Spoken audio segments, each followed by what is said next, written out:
ಇನ್ನು 48 ಗಂಟೆ ಟೈಮ್ ಕೊಟ್ಟಿದ್ದಾರೆ ಗವರ್ನರ್. 48 ಗಂಟೆ ಒಳಗಡೆಗೆ ಬಹುಮತ ತೋರಿಸಬೇಕು. ತೋರಿಸ್ತಿಲ್ಲ ಅಂದರೆ ಏನಾಗುತ್ತೆ? ರಾಜ್ಯಪಾಲರ ಮುಂದಿರುವಂಥ ಆಯ್ಕೆಗಳು ಏನೇನು? ಹಾಗಾದರೆ ರಾಜ್ಯಪಾಲರು ತಮ್ಮ ವಿವೇಚನಾಧಿಕಾರವನ್ನು ಬಳಸಬಹುದು. ಬೇರೆ ಪಾರ್ಟಿಗಳಿಗೂ ಕೂಡ ಅವರು ಸರ್ಕಾರ ರಚನೆಗೆ ಕರೀಬಹುದು.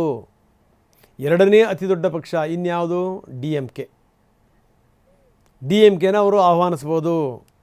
ಅಥವಾ 6 ತಿಂಗಳ ಕಾಲ ರಾಷ್ಟ್ರಪತಿ ಆಡಳಿತ ಹೇರಬಹುದು. ಇದು ವಿಧಾನಸಭೆಗೆ ಮತ್ತೆ ಚುನಾವಣೆ ನಡೆಸಲು ಸೂಚಿಸ್ಬೋದು. ಅವೆಲ್ಲ ದೂರದ ಮಾತವೆಲ್ಲ, ಸದ್ಯಕ್ಕಂತೂ ಆಗದಿರೋಂಥ ಕೆಲಸಗಳು. ಮ್ಯಾಕ್ಸಿಮಮ್ ಏನಾಗುತ್ತೆ, 6 ತಿಂಗಳು ಇಲ್ಲಿ ರಾಜ್ಯಪಾಲರ ಆಡಳಿತ, ರಾಷ್ಟ್ರಪತಿಗಳ ಆಡಳಿತ ಬರ್ಬೋದು. ಇದು ಸಂಗತಿ. ಬರೀ ನಮ್ಮ ಪ್ರತಿನಿಧಿ ಹರೀಶ್ ನಮ್ಮ ಜೊತೆಗೆ ಮತ್ತೆ ಸಂಪರ್ಕದಲ್ಲಿದ್ದಾರೆ. ಹರೀಶ್, ನಾವು ಮಾತಾಡ್ತಾ ಇದ್ವಿ ಸ್ಥಿತಿಗತಿಗಳು ಯಾವ ರೀತಿ ಇರುತ್ತೆ ಅಂತ. ನೋಡಿ, ಬದ್ಧ ವೈರಿಗಳು ಒಂದಾಗುವಂಥ ಲಕ್ಷಣಗಳಿವೆ ಎನ್ನುವಂಥ ಮಾತು ಒಂದು ಕಡೆಗೆ. ರಜನಿಕಾಂತ್ ನಿನ್ನೆ ಹೋಗಿ ಏನು ಭೇಟಿ ಮಾಡಿದ್ರು, ರಜನಿಕಾಂತ್ ಅವರ ಸಮ್ಮುಖದಲ್ಲೇ ಈ ಒಂದು ಚರ್ಚೆ ಬಂತು ಅನ್ನೋ ಮಾತು ಇನ್ನೊಂದು ಕಡೆಗೆ. ಯಾವುದೇ ಕಾರಣಕ್ಕೂ ನಾವು ಅಂಥ ಅವಕಾಶಗಳಿಲ್ಲ ಅಂತ DMK ಮೂಲಗಳು ಹೇಳ್ತಾ ಇರುವಂಥದ್ದು.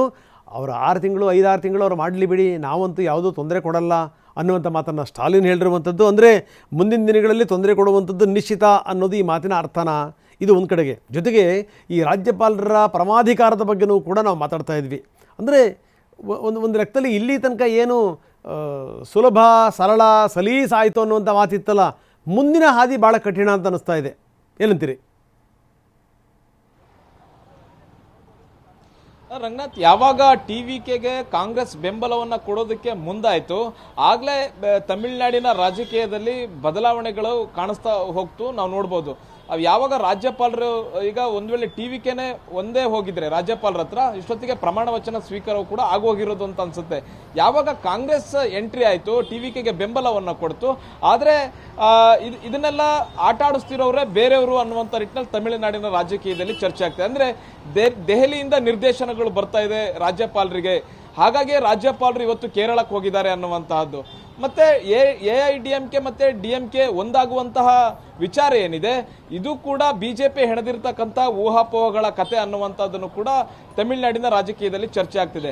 ಬಹುಮುಖ್ಯವಾಗಿ DMK AIADMKಯಲ್ಲಿ ಈ ತರದ ಹೊಂದಾಣಿಕೆ ಆಗೋದೇ ಇಲ್ಲ ಅನ್ನುವಂಥದ್ದನ್ನ ಇಲ್ಲಿನ ಸ್ಥಳೀಯ ನಾಯಕರು ಹೇಳ್ತಾ ಇದ್ದಾರೆ. ಮತ್ತೆ ಒಂದು ಪತ್ರಿಕೆಗೆ ಕೂಡ ಸ್ಟಾಲಿನ್ ಅವರು ಹೇಳಿದ್ದಾರೆ, ಯಾವುದೇ ಕಾರಣಕ್ಕೂ AIADMK ಜೊತೆ ಹೊಂದಾಣಿಕೆ ಮಾಡಿಕೊಡೋ ಪ್ರಸ್ತಾಪನೆ ನಮ್ಮ ಮುಂದಿಲ್ಲ. 6 ತಿಂಗಳು ಸರ್ಕಾರ ಮಾಡ್ಕೊಂಡು ಹೋಗ್ಲಿ, ನಾವು 6 ತಿಂಗಳು ಯಾವುದೇ ರೀತಿಯಾದಂತಹ ಸಮಸ್ಯೆಯನ್ನ ನಾವು TVKಗೆ ವಿಜಯ್ ಅವರಿಗೆ ನಾವು ಮಾಡೋದಿಲ್ಲ ಅನ್ನುವಂಥದ್ದನ್ನ DMK ನಾಯಕ ಸ್ಟಾಲಿನ್ ಅವರು ಸ್ಪಷ್ಟಪಡಿಸಿದ್ದಾರೆ. ತಮಿಳುನಾಡಿನ ರಾಜಕೀಯದಲ್ಲಿ ನಿನ್ನೆ ರಾತ್ರಿ ಒಂದು ರೀತಿಯ ಸಂಚಲನ ಸೃಷ್ಟಿಯಾಗಿತ್ತು ನಿಜ.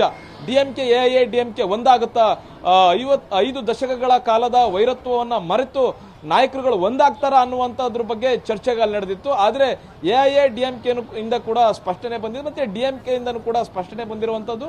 ಆದರೆ ಯಾವ ರೀತಿಯಾದಂಥ ಈ ತರದ ಹೊಂದಾಣಿಕೆ ಆಗೋದಿಲ್ಲ ಅನ್ನುವಂತಹದನ್ನ ಈಗ ಸ್ಪಷ್ಟಪಡಿಸಿರುವಂಥದ್ದು. ಹೀಗಾಗಿ ಎಡಪಕ್ಷಗಳು ಮತ್ತೆ VCKನ ಬೆಂಬಲ ಕೋರುವಂಥದ್ದು ಈಗ ವಿಜಯ್ಗೆ ಅನಿವಾರ್ಯ ಆಗಿರುವಂಥದ್ದು. ಮತ್ತೆ ತಮ್ಮ ಪಕ್ಷದ ಶಾಸಕರುಗಳನ್ನು ಕೂಡ ಗಟ್ಟಿಯಾಗಿ ಇಟ್ಕೊಳ್ಬೇಕು ನನ್ನ ಜೊತೆ ಅನ್ನುವಂಥ ನಿಟ್ಟಿನಲ್ಲಿ ಇವತ್ತು ವಿಜಯ್ ಅವರು ಕೂಡ ಸಭೆಯನ್ನು ಕರೆದಿರುವಂತಹದ್ದು. ಇವತ್ತಿನ ಸಭೆಯಲ್ಲಿ ಸಾಕಷ್ಟು ನಿರ್ದೇಶನಗಳನ್ನು ತಮ್ಮ ಶಾಸಕರಿಗೆ ಕೊಡ್ತಾರೆ. ಮುಂದೆ ಯಾವಾಗ ಸರ್ಕಾರ ರಚನೆ ಆಗಬಹುದು ಅಲ್ಲಿ ತನಕ ನೀವು ಹೇಗಿರಬೇಕು, ಒಗ್ಗಟ್ಟಾಗಿರಬೇಕು ಅನ್ನುವಂಥ ಸೂಚನೆಗಳನ್ನ ಇವತ್ತು ವಿಜಯ್ ಅವರು ಸಭೆಯಲ್ಲಿ ಕೊಡ್ತಾರೆ. ರಂಗನಾಥ್, ಎಸ್, ಧನ್ಯವಾದ ತಮ್ಮೆಲ್ಲ ಮಾಹಿತಿಗೆ.